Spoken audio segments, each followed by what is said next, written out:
Salawat serta salam semoga senantiasa tercurah limpahkan kepada junjungan kita Nabi Muhammad sallallahu alaihi wasallam, kepada keluarganya, para sahabatnya dan segenap umatnya, dan semoga kita semua tergolong dalam umatnya Nabi Muhammad sallallahu alaihi wasallam. Amin amin ya rabbal alamin. Baik para hadirin hadirat yang semoga dirahmati oleh Allah Subhanahu wa taala, seperti biasa setiap sore di Lembaga Pengembangan Dakwah Al-Bahjah kita akan bersama-sama mengkaji kajian kitab Is'af Ahlil Iman bi Wadha'ifi Syahri Ramadan bersama guru kita semua Buya Yahya.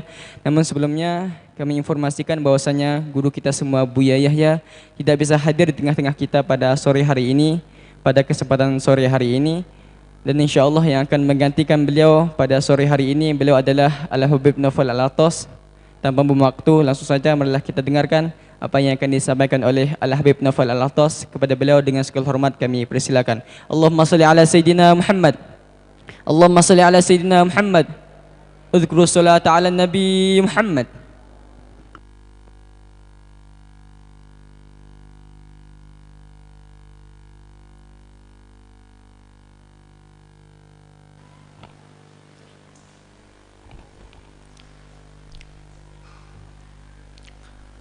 Bismillahirrahmanirrahim. Assalamualaikum warahmatullahi wabarakatuh.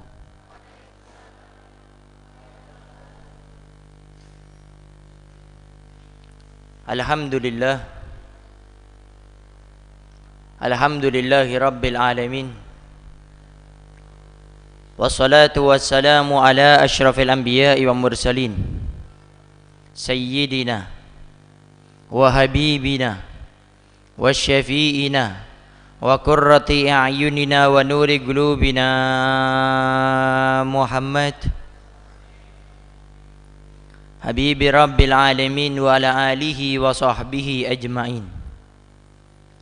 Allahumma salli wa sallim ala sayyidina Muhammad tibil qulub wa dawaiha wa afiyatil abdani wa shifaiha wa nuril absari wa diyaiha wa kutil arwah wa gidaiha wa ali wa sahbihi wa sallim. Allahumma ja'al sarirati khairan minal niyati wa jalalaniyati salihah amma ba'du. Al-mukarram wal muhtaram yang sama-sama kita muliakan dan kita hormati selalu, para alim, para ulama, para asatidah, penyambung lisan sekaligus penerus perjuangan Nabi kita Muhammad sallallahu alaihi wa alihi wasallam. Wabil khusus kepada guru besar kita semua Buya Yahya, yang kita doakan selalu mudah-mudahan orang-orang seperti beliau diperbanyak oleh Allah Subhanahu wa taala di zaman sekarang ini. Dan mudah-mudahan segala urusan dunia maupun akhiratnya dimudahkan oleh Allah Subhanahu wa taala. Diberikan oleh Allah panjang umur dalam keadaan sehat walafiat. Dijauhkan oleh Allah daripada fitnah dunia dan akhiratnya. Dan mudah-mudahan kita yang sore hari ini meluangkan waktu kita untuk hadir majelis taklim, mudah-mudahan waktu kita ini diganti oleh Allah dengan surganya Allah tanpa hisab. Dan mudah-mudahan dengan kita meluangkan waktu kita hadirnya di majelis taklim ini, mudah-mudahan menjadikan kelak kita menjadi orang yang dekat dengan Habibuna Muhammad. Dan mudah-mudahan duduknya kita di tempat ini kelak untuk menjadikan modal kita untuk mendapatkan syafaat Nabi kita Muhammad. Dan mudah-mudahan duduknya kita pun di tempat ini untuk menjadikan sebab agar hati ini selalu bersih dan dijauhkan daripada semua penyakit-penyakit hati. Dan mudah-mudahan belajar kita, duduknya kita di majelis taklim ini menjadikan sebab orang-orang yang ada di rumah kita atau tetangga kerabat kita yang tadinya belum cinta dengan majelis taklim, dengan hadirnya kita di tempat ini Allah berikan kesenangan, keberkahan kepada mereka yang sekarang ini belum senang untuk hadir majelis taklim. Dan mudah-mudahan dengan hadirnya kita di tempat ini menjadikan sebab doa-doa kita semua dikabulkan oleh Allah Subhanahu wa taala. Terkhusus mendoakan kita kepada teman kerabat kita yang sekarang ini tidak suka dan belum cinta kepada majelis taklim, agar cinta kepada hadir majelis taklim ini. Dan yang terbesar kita minta kepada Allah hadirnya kita di tempat ini mudah-mudahan menjadi kebiasaan yang terus-menerus kita lakukan, sehingga di akhir kehidupan kita bisa meninggal dalam keadaan yang baik, meninggal dalam keadaan husnul khatimah, husnul khatimah, husnul khatimah. Amin, amin ya rabbal alamin. Dan juga segenap para orang tua kami, para bapak dan para ibu yang sudah hadir di tempat ini, dan seluruh pendengar setia radioku dimanapun Anda berada, dan juga pemirsa Al-Bahjah TV yang mudah-mudahan kita selalu diberikan semangat untuk selalu beribadah di bulan Ramadan ini insyaallah. Para hadirin wal hadirat yang dimuliakan oleh Allah Subhanahu wa taala, kita bersyukur kepada Allah Subhanahu wa taala karena pada sore hari ini kita masih diberikan kekuatan oleh Allah. Bukan hanya kekuatan dohir untuk berpuasa, tetapi kita masih diberi kekuatan oleh Allah yang lebih penting daripada dohir, yaitu kekuatan batin, keyakinan kita bahwasanya orang yang beribadah di bulan Ramadan pahalanya akan dilipat gandakan oleh Allah Subhanahu wa taala. Ini adalah suatu yang luar biasa. Ada sebagian orang kalau sudah masuk bulan Ramadan, dia itu menggunakan waktunya hanya untuk tidur saja, digunakan hanya untuk menunggu buka puasa saja. Ada sebagian orang lagi masuk bulan Ramadan digunakan hanya untuk memperbanyak kekayaan dunianya saja. Mereka buka tokonya sebanyak-banyaknya karena mereka tahu di bulan Ramadan banyak orang itu ingin belanja, banyak orang itu ingin membeli sesuatu, baik itu yang sifatnya daripada busana, pakaian laki ataupun yang perempuan, ataupun daripada makanan. Dan ada sebagian orang juga mereka itu semangat ibadahnya cuma di akhir bulan Ramadan saja, berangan-angan ingin mendapatkan Lailatul Qadar, padahal Lailatul Qadar tidak akan diberikan oleh Allah kecuali kepada mereka orang yang menspesialkan bulan Ramadan, yang dia semangat ibadahnya dari awal sampai akhir.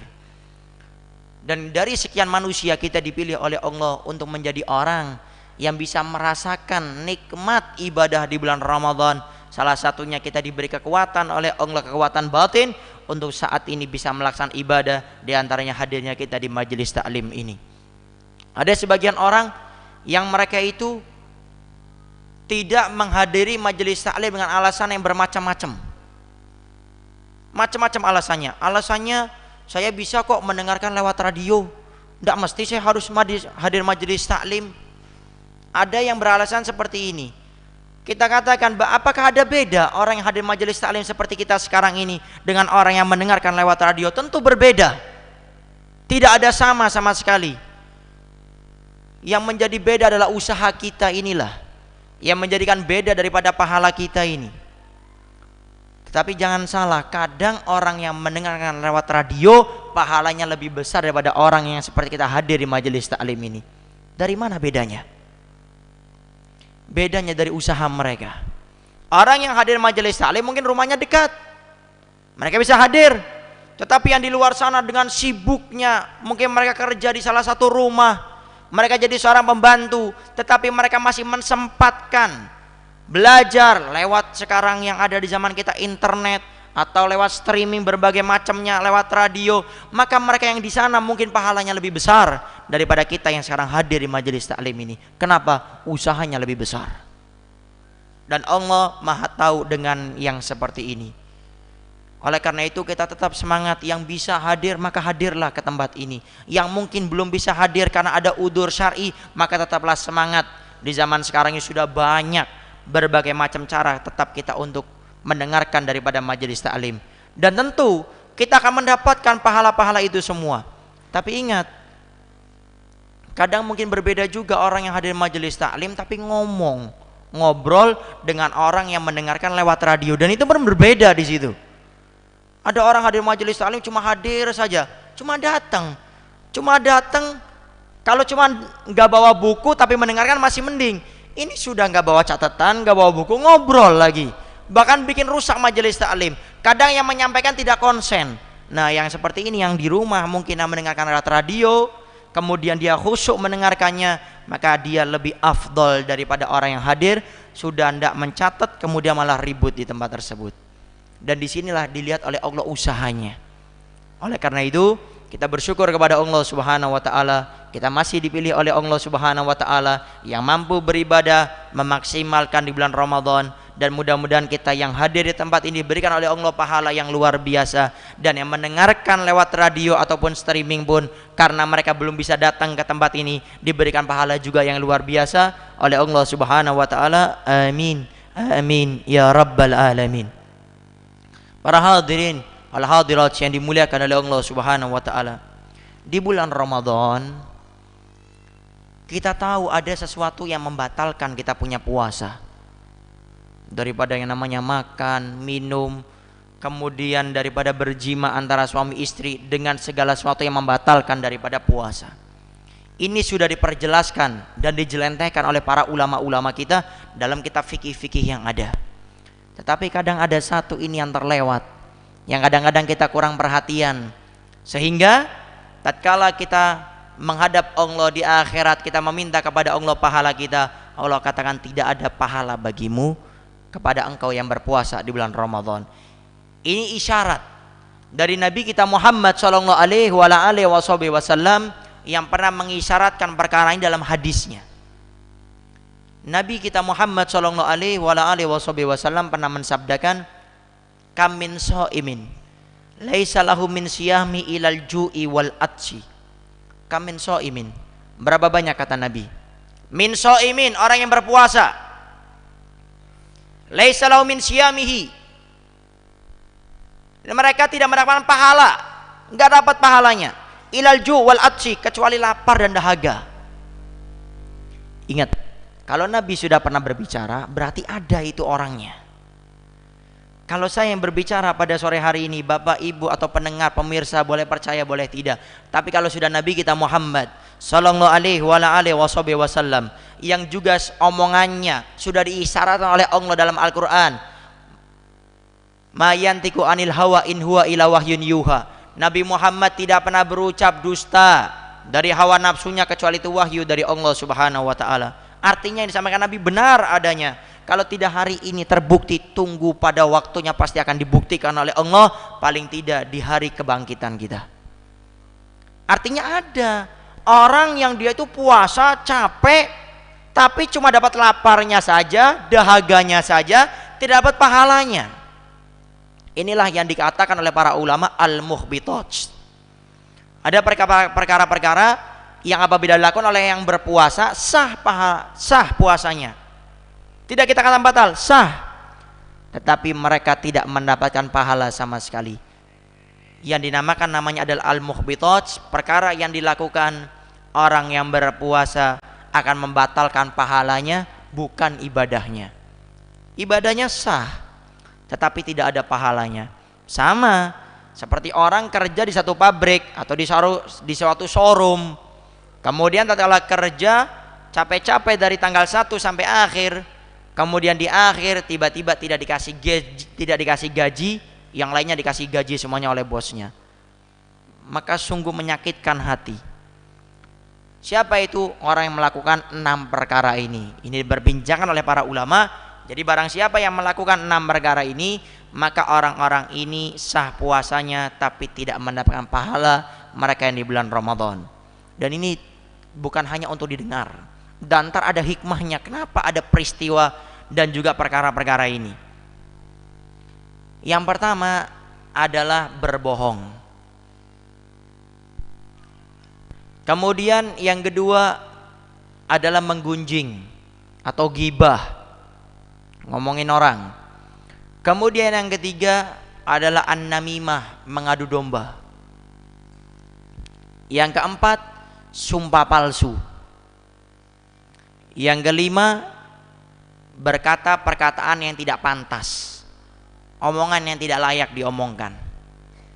Yang keenam adalah melihat sesuatu yang dilarang atau diharamkan oleh Allah Subhanahu wa taala. Jadi 5 perkara bermuara dari mulut, 1 perkara terakhirnya dari pandangan mata.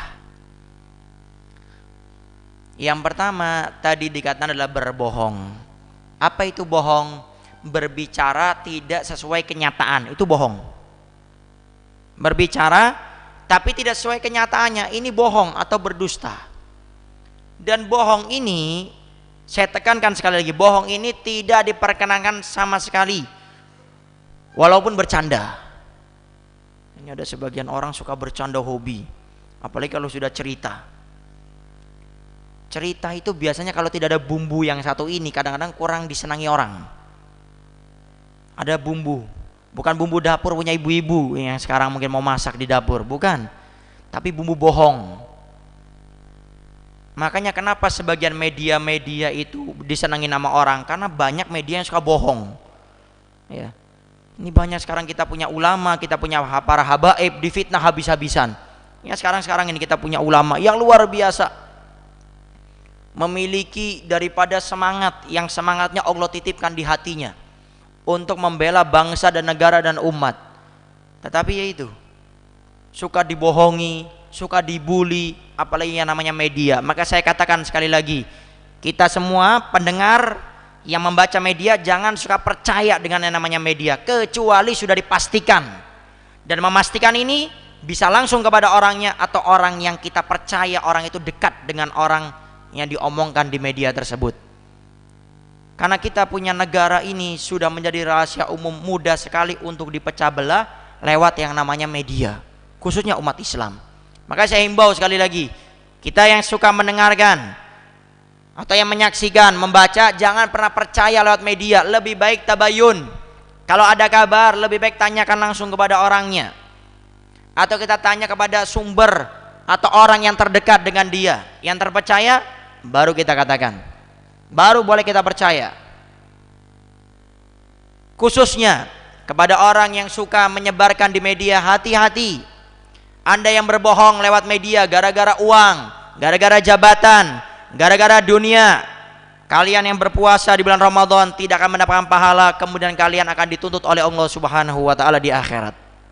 Maka jangan sampai gara-gara duit, gara-gara harta, jabatan, pangkat dunia kita korbankan. Kita korbankan kita punya agama, kita korbankan kita punya iman, kita korbankan kenikmatan surga Allah yang menunggu orang-orang yang beriman, hanya untuk sekedar daripada memberikan isu yang tidak sesuai pada hakikatnya. Adakah ini orang yang ingin menuju kepada nerakanya Allah Subhanahu wa taala, selalu menyebar kabar yang tidak pada hakikatnya? Berapa orang dosa yang akan didapat oleh orang tersebut, yang gara-gara orang tersebut maka orang yang lainnya menjadi percaya kalau ada amal jariyah, ini namanya dosa jariyah. Jadi selama orang percaya kemudian termakan fitnah dengan media tersebut, maka walaupun orang yang menyebarkan itu sudah meninggal dunia, tapi Anda memiliki dasar terbesar dosa yang akan mengalir sampai hari kiamat kepada Anda. Yang suka menyebarkan isu, yang menyebarkan info tidak sesuai pada hakikatnya, mungkin Anda sekarang selesai di dunia, meninggal dunia, tapi dosa Anda sampai hari kiamat akan mengalir karena sudah banyak orang-orang yang terpedaya dengan isu yang Anda sampaikan. Ini berdusta, tidak diperkenankan sama sekali, tidak diperbolehkan sama, walaupun bercanda. Kita lihat, kita punya uswah, kita punya panutan, yaitu Nabi kita Muhammad sallallahu alaihi wasallam. Nabi Muhammad tidak pernah bercandanya itu berdusta. Nabi Muhammad bercanda, iya bercanda, tapi bercandanya tidak pernah berdusta. Saya ambil contoh. Suatu saat di zaman Nabi kita Muhammad sallallahu alaihi wasallam, ada seorang nenek. Seorang nenek datang kepada Nabi kemudian bertanya, "Ya Rasulullah, wahai Nabi, orang seperti saya ini ada tidak di surga?" Kata Nabi, "Orang sepertimu tidak ada di surga." Kaget ini nenek, kemudian menangis. Nabi tanya, "Wahai nenek, kenapa engkau menangis?" "Ya Rasul, wahai Nabi, engkau katakan orang sepertiku tidak ada di surga. Bagaimana ada kabar yang lebih menyakitkan hatiku melainkan kabar ini, wahai Nabi? Artinya aku ini tidak akan masuk surga." Nabi jawab, "Wahai nenek, kamu salah faham. Saya katakan bahwasanya orang sepertimu tidak ada. Kenapa? Karena penghuni surga nggak ada yang tua. Orang yang tua sekarang ini di surga akan diganti oleh Allah menjadi orang muda. Maka saya katakan kalau engkau bertanya, memang tidak ada nenek-nenek di surga, tapi yang ada nenek yang tua di dunia, di surga akan dijadikan oleh Allah menjadi orang yang muda." Baru nenek ini tersenyum. Oh seperti itu Nabi maksudnya. Ini bercandanya Nabi, tapi memang benar.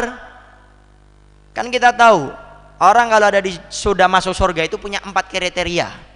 Jadi penghuni surga itu ntar punya 4 kriteria. Yang pertama umurnya. Yang disampaikan Nabi tadi, di surga itu ndak ada nenek, itu ndak ada, kakek ndak ada. Jadi kalau saya ditanya, Ustadz Habib saya masuk surga ndak orang seperti saya jawab juga ndak ada. Kakek seperti bapak ndak ada, nenek seperti anda ndak ada. Kenapa? Karena termasuk 4 kriteria ini. Yang pertama umurnya itu seperti umur Nabi Isa waktu diangkat oleh Allah. Berapa? 33 tahun. Jadi dalam cerita Nabi Isa waktu dikejar, kemudian ada satu orang pengkhianat yang namanya Yasa dalam ceritanya itu, yang pingin membunuh Nabi Isa lewat menyebarkan daripada info-infonya itu keberadaannya, sehingga oleh Allah Nabi Isa diangkat. Kemudian akhirnya Yasa ini diperumpamakan, wajahnya disamakan oleh Allah seperti Nabi Isa. Jadi waktu Yasa keluar, mereka semua mengklaim ini adalah Nabi Isa. Kata Yasa, bukan, saya bukan Isa, saya Yasa. Tetapi mereka tidak percaya, akhirnya disalib. Makanya antar Nabi Isa dikatakan sekarang ini masih hidup dan akan datang antara waktu Dajjal itu datang. Setelah Imam Mahdi datang, bersatu umat Islam semuanya di bawah panji benderanya Imam Mahdi, kemudian melawan orang-orang kafir semuanya, menang. Kemudian Dajjal datang, Imam Mahdi pun terbunuh waktu itu. Kemudian Nabi Isa datang, diberi perintah oleh Allah untuk membunuh Dajjal, dan waktu itu dikatakan pun Nabi Isa waktu itu akan datang untuk membersihkan namanya. Sekarang Nabi Isa ada yang dibilang anak Tuhan ataupun Tuhan. Waktu itu Nabi Isa akan membicarakan dan membenarkan bahwasanya Nabi Isa ini bukan anak Tuhan ataupun Tuhan, tapi Nabi Isa adalah seorang Nabi dan Rasul. Dan ada yang bertanya, Nabi Isa itu Nabi yang baru setelah Nabi Muhammad? Bukan, Nabi Isa adalah Nabi Isa dan akan datang menjadi umatnya Nabi Muhammad SAW dan meneruskan daripada syariat Nabi kita Muhammad. Itu pertama umurnya 33 tahun. Yang kedua adalah tingginya. Penghuni surga itu tingginya seperti tingginya Nabi Adam alaihissalam. Berapa? Dikatakan 60 diro. 60 diro. 1 diro itu berapa? 1 diro itu segepak tangan segini. Ini 1 diro. Jadi kalau mau hitung silakan dari bawah dihitung sampai ke atas. Nah itu kira-kira segitu sudah, 60 diro. Jangan dibayangkan, Ustadz ntar nggak cukup bangunan surganya, surga nggak bakal lah itu. Kita sebagian menyangka, oh surga mungkin kayak gini. Tidak, surga itu sudah dikatakan mala ainun ro'at wala udunun sami'at wala khatara ala qalbin bashar. Itu surga. Surga itu tidak pernah dilihat oleh mata.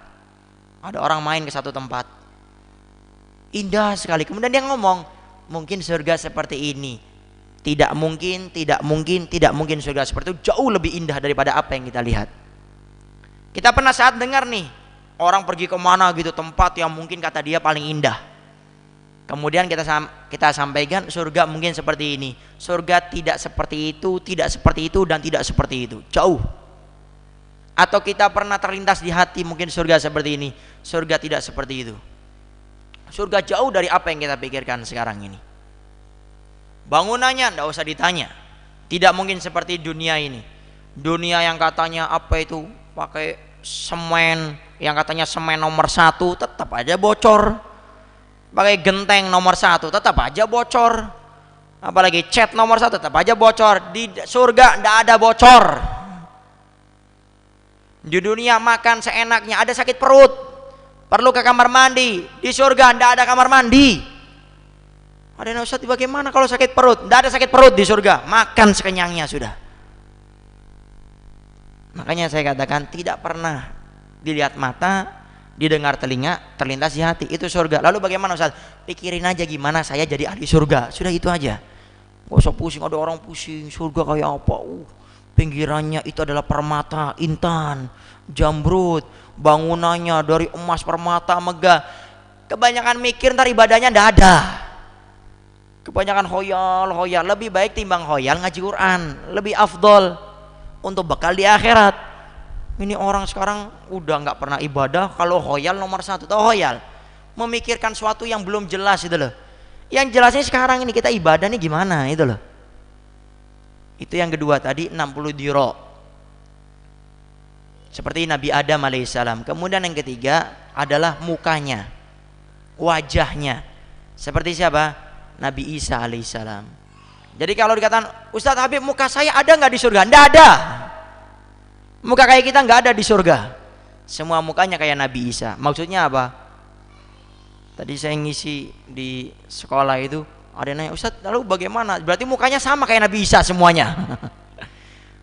Bukan gitu maksudnya. Jadi mukanya tuh ganteng semuanya di sana. Yang perempuan apa? Yang perempuannya cantik gitu. Jadi tidak ada.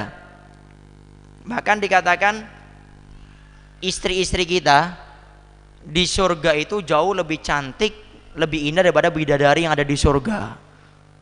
Ustadz tapi istri saya kayak gitu loh. Istri saya kayak gitu. Apa maksudnya gitu? Walaupun kayak gitu, di akhirat dia akan lebih indah, lebih cantik daripada bidadari. Mukanya seperti Nabi Yusuf alaihissalam. Tapi ingat, tidak ada muka yang lebih tampan melainkan muka Nabi kita Muhammad sallallahu alaihi wasallam. Kita kadang sering tahu orang paling ganteng Nabi siapa? Rasul Nabi Yusuf. Nabi kita Muhammad paling ganteng. Dikatakan oleh para ulama kegantengan itu bentuknya satu. Kemudian separuh ini diberikan oleh Nabi Muhammad, separuhnya diberikan oleh Nabi Muhammad oleh Allah. Kemudian seperempatnya diberikan oleh Nabi Isa alaihissalam, oleh Nabi Yusuf alaihissalam, diberikan kepada Nabi Yusuf. Kemudian seperempatnya lagi diberikan kepada kita semua ini. Makanya kita ini sisa gitu. Tapi sisa ini jangan salah, sisa ini bukan untuk umat Nabi Muhammad saja. Dari zaman Nabi Adam sampai terakhir itu umat Nabi Muhammad nanti bakal datang. Nah, itu seperempat dibagi-bagi. Makanya yang ibu-ibu jangan protes kalau suaminya sekarang mukanya agak beda. Kenapa? Sisa itu. Seperempat dibagi-bagi semuanya. Nabi kita Muhammad sallallahu alaihi wasallam lebih daripada Nabi Yusuf alaihissalam. Dalam surat Yusuf, kalau tidak salah bagaimana cerita panjang lebar tentang masalah Nabi Yusuf dengan Siti Zulaikha yang mengandung hikmah yang luar biasa. Di sini ada hikmah yang terjadi bahwasanya waktu Siti Zulaikha namanya diomongkan di kota. Bagaimana itu Zulaikha? Kata perempuan itu. Dia mau berzina dengan budaknya sendiri. Budak itu kalau zaman dulu tuh nggak ada harganya sudah. Jadi kayak suatu barang yang ya barang sudah. Yang boleh dibanting, boleh diapa, itu budak zaman dulu. Nabi Muhammad datang, dirubah itu perbudakan. Makanya kalau ada orang zaman sekarang itu melihat umat Nabi Muhammad seperti budak, maka dia sebetulnya tidak pantas menjadi umatnya Nabi Muhammad. Karena Nabi Muhammad itu memuliakan. Apalagi kalau sudah orang berbuat salah, kadang kita hina, kita olok, kita maki. Adakah Nabi Muhammad pernah mengolok, pernah memaki, pernah berbuat apa?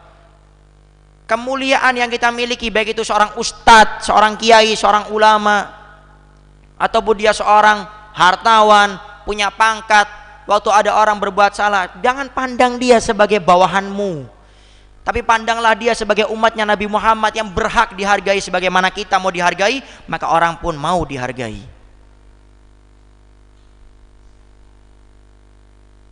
Tetapi kalau kita mau dihargai, maka kita pun harus menghargai diri kita terlebih dahulu. Banyak orang itu mau dihargai tapi dia tidak pernah bisa menghargai dirinya sendiri. Oleh karena itu kalau kita ingin dihargai oleh orang, hargai dulu diri kita. Bagaimana caranya? Jalankan perintah Allah. Yang laki-laki jalankan perintah Allah, yang perempuan jalankan perintah Allah. Kewajiban-kewajiban yang telah dibebankan oleh Allah kepada kita, lakukan. Itu menghargai diri. Makanya tidak usah heran kalau ada perempuan, maaf, ada kejadiannya di media sosial pun ada. Perempuan pernah membuktikan waktu itu media tersebut. Jadi perempuan ini tidak menutup auratnya, bahkan pakai baju yang ketat. Ini mudah-mudahan orang perempuan-perempuan yang suka pakai baju ketat mendengarkan suara ini. Di bulan Ramadan, bulan yang penuh dengan ampunan dan bulan dibukakan hati untuk menuju kepada Allah dengan fitrah, dengan kemuliaan. Dibuktikan media tersebut, perempuan yang sama. Kemudian perempuan ini tidak menutup auratnya, kemudian pakai baju ketat. Setiap jalan diganggu selama 5 jam. Perjalanan itu dia muter terus, diganggu. Kemudian di waktu yang sama juga setelah 5 jam dia ganti. dia menutup auratnya, pakai baju yang rapi sebagaimana seorang perempuan muslimah. Setelah itu dia berjalan, tidak ada yang mengganggu sama sekali. Kemudian di media yang lain pun pernah juga disorot, ada perempuan dia pakai pakaian ketat diganggu dan tidak ada yang marah. Dan waktu itu ada seorang perempuan muslimah yang dia itu pakai menutup auratnya diganggu, laki-laki kafir pun membela perempuan muslimah ini. Kenapa? Karena tidak mungkin syariat Allah diberikan kepada kita kecuali itu yang terbaik. Nah ini dijadikan omongan. Siti Zulaikha dijadikan omongan waktu itu. Akhirnya Siti Zulaikha memanggil perempuan-perempuan itu yang ada di kota. Tatkala sampai di rumahnya, disambut, dijamu. Setiap perempuan di depannya ditaruhkan apel dan pisau, setiap depan perempuan. Setelah ngobrol lama, Siti Zulaikha panggil itu Nabi Yusuf alaihissalam. Wahai Yusuf, keluar. Tatkala keluar Nabi Yusuf alaihissalam, di dalam Al-Quran dikatakan perempuan-perempuan ini mengatakan ini bukan manusia, ini adalah malaikat. Maka setelah itu akhirnya mereka tidak terasa, itu pisau yang harusnya buat apel ternyata dipotong untuk jari-jari mereka. Dan itu tidak terasa. Sebagaimana kita kalau lagi senang, ada sesuatu yang mentakjubkan kita punya hati, kadang-kadang tidak terasa waktu itu berlalu. Sama yang laki-laki kalau sudah main bola berjam-jam, 1 jam, 2 jam, 3 jam tidak terasa main. Sakit kadang nggak terasa, sampai pulang baru sadar, kadang jempolnya baru bengkok baru sadar itu. Kenapa? Karena senang. Sama perempuan, iya kan? Perempuan kalau sudah lihat kaca sampai 5 jam tidak terasa kan? Makanya bapak-bapak biasanya ini resep nih, bapak-bapak yang dengar suara ini, kalau mau pergi sama istri, sama perempuan, orang tua, siapa aja perempuan, khususnya istri kita, kalau berangkatnya jam 8 bilang jam 6. Itu belum mandinya, itu belum, kalau lihat kaca itu, sejam 2 jam itu tidak terasa. Ya, saya ngomong gini karena sekarang saya sudah punya istri, kadang-kadang gitu juga. Nah, berangkat jam segini, akhirnya saya sudah punya peraturan, besok mau keluar jam berapa? Besok mau keluar jam 9 pagi. Saya bilang jam 7 siap-siap. Molor-molornya jam berapa? Molornya jam 9, pas tepat waktu. Udah terbukti nih. Makanya nih yang punya istri atau yang mau pergi keluarga, melibatkan keluarga perempuan, tolong dipegang ini resep biar nggak nyesel. Nah ini perempuan itu memotong tidak terasa. Ulama kita mengatakan kalau perempuan tersebut melihat Nabi Muhammad waktu itu, mereka akan memotong kepala mereka, tidak terasa kepala sudah terlepas daripada badannya. Allahumma sholli ala Sayyidina Muhammad. Itu kegantengan Nabi kita Muhammad. Tetapi ada beda di sini. Beda gantengnya Nabi Yusuf dengan gantengnya Nabi Muhammad. Kalau gantengnya Nabi Yusuf sempat terjadi fitnah, tapi gantengnya Nabi Muhammad tidak ada fitnah sama sekali. Kenapa? Karena gantengnya Nabi Muhammad menimbulkan haibah atau kenal namanya wibawa. Sebagai bukti apa? Di dalam riwayat hadis-hadis para sahabat yang menceritakan hadis yang berkaitan tentang fisik Nabi, tidak ada itu sahabat-sahabat senior. Dilihat. Tapi yang meriwayatkan siapa masalah fisik Nabi? Cuma 2 golongan ini saja. Yang pertama istri-istrinya Nabi, karena dia langsung berinteraksi dengan Nabi. Yang kedua adalah mereka anak-anak kecil yang hidup di zaman Nabi.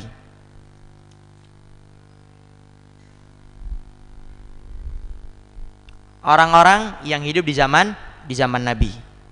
Jadi anak-anak kecil yang hidup di zaman Nabi, anak-anak kecil Sayyidina Ali, sahabat Abdullah bin Abbas yang kecil aja itu yang meriwayatkan. Kenapa?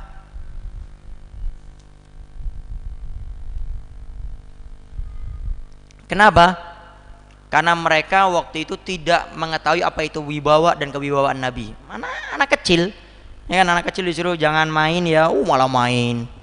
Jangan ke sana malah ke sana. Makanya para sahabat-sahabat Nabi waktu belajar dengan Nabi, dicatat dalam sejarah, kalau seandainya burung hinggap di kepala Nabi tidak bergerak sama sekali. Kenapa? Saking mereka belajar dengan Nabi itu khusyuk, diam semua. Beda dengan kita. Kalau lagi belajar bunyi telepon, angkat telepon dulu HP. Siapa? Kadang teleponnya ndak bunyi, ada di kantong pura-pura buka HP. Itu kita. Sibuk sendiri, ngomong sendiri, bercanda sana, padahal sudah tahu di majelis taklim. Dan sudah tahu kalau kita ngomong pasti ganggu. Tidak ganggu yang isi, yang di depan kiri kanan kita diganggu semuanya. Sahabat Nabi belajar di depan Nabi terdiam semuanya. Bahkan dikatakan burung kalau hinggap di kepalanya tidak akan terbang. Saking luar biasa bagaimana wibawanya Nabi kita Muhammad sallallahu alaihi wasallam. Bahkan dikatakan juga bahwasanya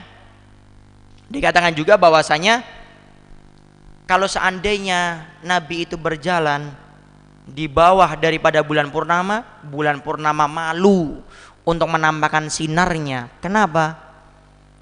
Karena bulan purnama kalah sinarnya dengan sinar yang terpantul dari mukanya Nabi kita Muhammad sallallahu alaihi wasallam.